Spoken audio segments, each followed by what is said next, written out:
పాకిస్తాన్తో Saudi Arabia ఒప్పందంలో భాగంగా ఒక 25,000 మంది పాకిస్తాన్ సైనికులు సౌదీ యెమెన్ బోర్డర్స్లో ఉంటున్నారు. ఎందుకని యెమెన్లో ఉన్నటువంటి హౌతీ తీవ్రవాదులు సౌదీ మీద దాడి చేసి సౌదీని ఆక్రమించుకోవడానికి కుట్ర పన్నారని సౌదీ అరేబియాకి తెలిసింది. ఆ విషయాన్ని హౌతీ తీవ్రవాదులు చెప్తున్నారు కూడా. ఎందుకంటే హౌతీ తీవ్రవాదులకు ఆర్థిక స్తోమత కావాలి. ఇజ్రాయెల్ కొట్టినటువంటి దెబ్బతో హమాస్ నాశనమైంది, హిజ్బుల్లా నాశనమైంది, ఇరాన్ కూడా నానా తెప్పలు పడుతుంది. ఇరాన్ మీద ఒక పక్కన ఆంక్షలు ఉన్నాయి, ఇంకో పక్కన అమెరికా ఒత్తిడి ఉంది, యూరప్ దేశాల ఒత్తిడి ఉంది, నాటో దేశాల ఒత్తిడి ఉంది.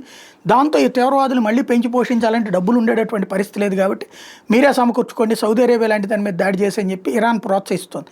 అట్లాంటి నేపథ్యంలోనే సౌదీ అరేబియా ఇప్పుడు హౌతీ తీవ్రవాదులు ఇరాన్ మనుషులని తెలిసిన ఇరాన్ మీద ప్రత్యక్ష యుద్ధంలోకి వెళ్ళలేక తనను తాను కాపాడుకోవడానికి ఒక 25,000 మంది పాకిస్తాన్ సైనికులు ఒక్కొక్కళ్ళకి ఇండియన్ కరెన్సీలో 88,000 జీతం ఇచ్చి తీసుకున్నది. 25,000 వాళ్ళ సౌదీ అరేబియా కరెన్సీలో 88,000 డబ్బులు వాళ్ళకి వస్తాయన్నమాట.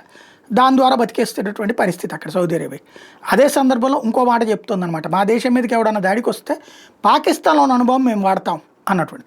పాకిస్తాన్లో ఉన్న అనుభవంకి పెట్టుబడి పెట్టింది సౌదీ అరేబియా. దానికి ప్రోత్సహించింది, సహకరించినటువంటి చైనా శాస్త్రవేత్తలు, అమెరికా శాస్త్రవేత్తలు ఇద్దరు కూడా ఇప్పుడు అవి వాడతామని చెప్తుంది. తద్వారా ఇరాన్కి పరోక్ష హెచ్చరిక చేస్తుంది.